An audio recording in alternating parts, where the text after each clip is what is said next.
Everybody. This is Jonathan Mitchell here with my dad, Michael Mitchell. We are with Strategic Wealth Partners, and we're going to do another casual conversation about a really interesting topic that we were just discussing recently. And we're basically talking about three of the biggest mistakes that most people make when it comes to planning for their retirement or putting a strategy in place. And honestly, these three things are more common than anybody really realizes, and it's not most people's fault. It's not your fault if you're watching this. That this is just how you were taught. This is how you were taught in the mainstream education system and coming up. But we want to show you a different way. We want to show you a couple of pitfalls that it's really important that you understand how to avoid, and then we're going to make some recommendations on how you can fix these things. So, Dad, take it away. Yeah, thanks, John. I over my career, what I've noticed is some of the three most common, I want to say, pitfalls or mistakes that people make when they go into their retirement years, and it actually starts well before they retire. I mean, it's not like this happens right at 65 or 67 or whenever you retire. A lot of it has to do with the buildup, the accumulation, what we call the accumulation phase, building into your retirement years. And then once you get there, I think I've actually said this on a couple of other podcasts. The most dangerous time frame between your retirement year, let's just say you retire at 65, is 5 years before and 5 years after. It's a 10-year window that is extremely dangerous from the standpoint of people having a very secure retirement picture going into their later years and into their later lives. But the first one that I'd like to talk about, and I'm going to pull up a little calculator that we use here in the office that I think will help demonstrate this quite a bit. But the biggest thing that I see people doing, and again, Jonathan said it's not your fault, but you're incentivized by the government to put as much money into 401k plans, 403b plans, IRA accounts to accumulate money towards your retirement. And the incentivized aspect of that is you get to put those dollars into those accounts on a pre-tax basis. That means you don't have to pay income taxes on those monies as they go into your retirement plan. And the biggest pitfall that I find people making is they get overloaded with putting too much of their retirement assets under government control. So that being said, I'm gonna share my screen with everybody. So you've got this calculator up. We've set up the scenario. Now, what are these numbers telling us? Well, what I'd like everybody to focus on for a moment as we set this discussion up. This is what can happen in a period of time, not just when you retire, but even as you're accumulating money toward retirement. It impacts both of those, the accumulation phase as well as the distribution phase. But let's just say this individual managed to get to retirement at age 67 with $1 million, and they would like to take out of that retirement pool of money enough to give them $100,000 a year income. Now, they've got $25,000 a year that comes from Social Security. Right. And so that means they're going to have to take $75,000 a year from their accumulated pool of money. And what we would like to do is look at the period of time that was from a market return standpoint that would mirror what happened during the decades of the 2000s, from 2000 to 2019, basically. And we're going to look at the S&P 500, which is the part of the market that most investors want to use as a benchmark to see how their plans are operating. Right. Now, if you'll notice in the ledger down below, in year one, in the year 2000, the market dropped over, I believe that's 9%. It's a little small for me to see. Yep. Over 9%. So what happened is then in the next year, we had another market downturn of over 11%. And then in the third year, we had another market downturn that exceeded 30%. And then the market started to recover after that for a few years until we got to the year 2008, which is about year 9 on this ledger. Mm-hmm. We had another big downturn in the market. This was what most people labeled or titled the Great Recession, when the housing bubble burst and the market went down 37% in that year and then began to recover again. You'll notice that what happens then in year 12, they ran out of money in their $1 million account. So they're in the red here, year 12. So in year 12, they now have no more money in their investment account, and all of a sudden they're going back to work. Yeah, that's the reality. Yeah, and that is, I just want to remind everybody, that's because, you know, this individual wanted, you know, ideally $100,000 a year income. They were getting $25,000 a year from Social Security, right? So in order to make up that $75,000 to get them to 100, they're going to need to start pulling from their 401k. Right. Exactly. Yeah. Now here, so and that's what all these $75,000 figures are, is them pulling from their 401k each of those years. That's right. And it only lasted for 11 years. Yep, under that scenario. Now, you know, the question might pop up in people's mind, well, how often does that happen? I don't know that it happens all that often, but here's the situation. If it happens in your life at that time, it's a big deal. It's a real big deal. Yeah. So it's what can happen. This actually happened to people in that decade from 2000 to 2019. These are real historical numbers. Yeah. And the market is like anything else in history. I mean, history tends to repeat itself. It tends to go in cycles. So if it's happened before, chances are at some point in the future, you will see, you know, maybe not in this exact pattern, but, you know, you're going to see those down years. And the thing is you don't want to experience those down years at the wrong time. Yep. Right. So this is a picture of people who are not very well diversified, and they go into their retirement years with what I would call going naked, if you will, or basically going without a safety net. They take all of their money, they commit it to the market, they go into a period of time when they ought to be less risky, and they're taking all this risk into the marketplace. Now, you know, granted, you've got years that the market gives you some big returns, and we're not saying you should jump out of the market, because there's some nice years of returns, some 20 plus double-digit returns that the market is delivering.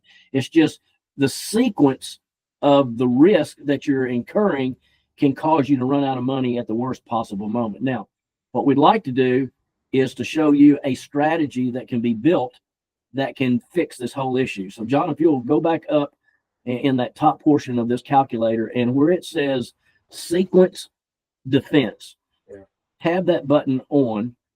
And let's go up a little bit further. And what I want people to see is these people had talked to somebody, an advisor or a planner, much like we do here at Strategic Wealth Partners, and they managed to build some strategies that allowed them to create an additional pool of money, $800,000 in this instance, and that money is not necessarily tied to the market, at least from a risk perspective.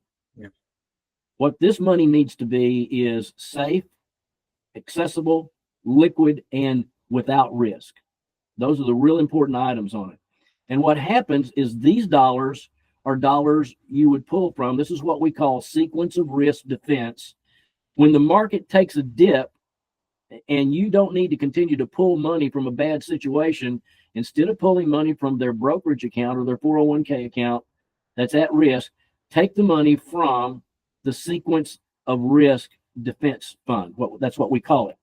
And so you'll notice that what happens is in the years that those dollars that the market had negative downturns and negative experiences, their $100,000 did not come out of their brokerage account. It came from their Social Security benefits and from this sequence of risk defense fund. So they got their $100,000 every year, but it didn't always necessarily come from their money at risk.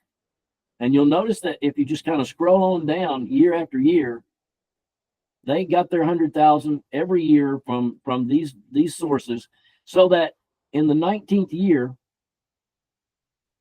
what they received was $475,000 that came from Social Security. Totally.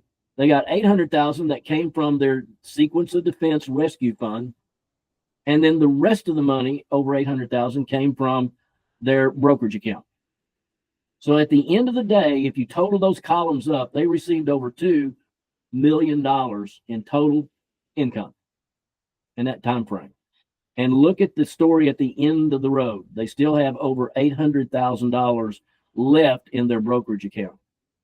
So this is just a story that illustrates that if you're going to go into retirement, A, you need to be well diversified, and B, you need to have a sequence of return risk pool of money that can help you stay solvent and stay healthy financially throughout your retirement years, because the market can take money away from you much more rapidly than you think, and it takes much, much longer to recover from those down years. And you've got to have something there that allows you to recover from market losses, and that's what this strategy does.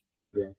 Dad, can we show it to where they're only pulling money from their sequence defense account in those down years, and then from their brokerage account in the more positive years? Or were they pulling money from the sequence defense account in all of these years in order to allow their That's right. Yeah. brokerage account to Essentially this is actually what that does, John, is in the down years, we had to pull money to give their brokerage account enough time to recover. And just 3 years is not enough to recover. Right. You know, if you got $100,000 in your brokerage account and the market drops 50% 1 year, and you now have $500,000. If the next year the market goes up 50%, you're still not back to $100,000 to your $500,000. Yeah. You're still underwater. It takes longer to recover than you might think. And so that's the reason you see beyond those 3 years of down markets, we continue to pull money from the sequence of risk defense fund to give their brokerage account enough time to recover. Mm-hmm. And that's what that did for them. Yeah, because you have 3 down years in the market. Your 401k takes a pretty big hit during that time, and it's going to take more than 3 years to recover and get you just back to where you were. Right. Yeah, that's right. Before the market took a dip. That's exactly right. That's so exactly. if you're only invested in a 401k and that's all you've got, but you're needing to pull income from that 401k, and the market is continuing to go down, but you're still pulling, money from it, that is what causes the rapid disintegration of that account, because the market is eroding that account, and then you're pulling that money to live on, and before you know it, I mean, it's gone. It's tapped out. And so that's the whole strategy here, is having another bucket of funds that you're building, in parallel with your 401k, that can be accessed tax-free and penalty-free, to help you continue to be able to draw income, in a fluctuating market. Yeah. And by the way, I might add that sequence of return defense fund, that could be made up of cash. It could be made up of inherited money. It could be made up of, CDs, savings accounts, anything, like I said, that is liquid and accessible. Now, you made a comment just a second ago. If that money was also a strategy was built around creating that fund that still allowed you to capture the upside of the market and to be able to use those dollars in your defense mechanism on a tax-free basis, it's even better. And here at Strategic Wealth Partners, we actually can show you how to build that kind of strategy to create those kinds of dollars where you can get access to them on a tax-free basis. You can also grow those funds based on market returns, but without the market risk associated with it. So there are lots of different ways to build that, and some are smarter than others. And that's what we like to try to teach our clients. Yeah, absolutely. And we like to try to teach them how to place their money in those tax advantaged, growth advantaged positions with low risk, but also have those funds where they're extremely accessible and are not they're not limited by age restrictions or anything like that. Yep, exactly. Yep. Exactly. Take the limits off and be more creative. That's what we want to show clients how to do. Right, absolutely. So those are the 3 areas that we find that people make their biggest mistakes in. As I said, having too much of your money under government control and going into building a retirement fund and accessing a retirement fund. Those are 2 different specific items without the diversification and the strategies to secure and maintain those dollars throughout your retirement years without the worry of running out of money. And that's one of the biggest fears that people have when they go into retirement, is running out of money before they run out of their life. And this helps alleviate and solve those problems. Yep, that's good. It's good. Well, thanks a lot for that. And I think that those are some really important things for people to consider and think about. If you have any questions, which I'm sure that you will, we would love to connect with you and teach you how to execute on a strategy just like this, and answer any questions that you got. Absolutely. All right. I think that's a good one. That's a wrap. Yeah. Thanks. Have a great day. All right. See you.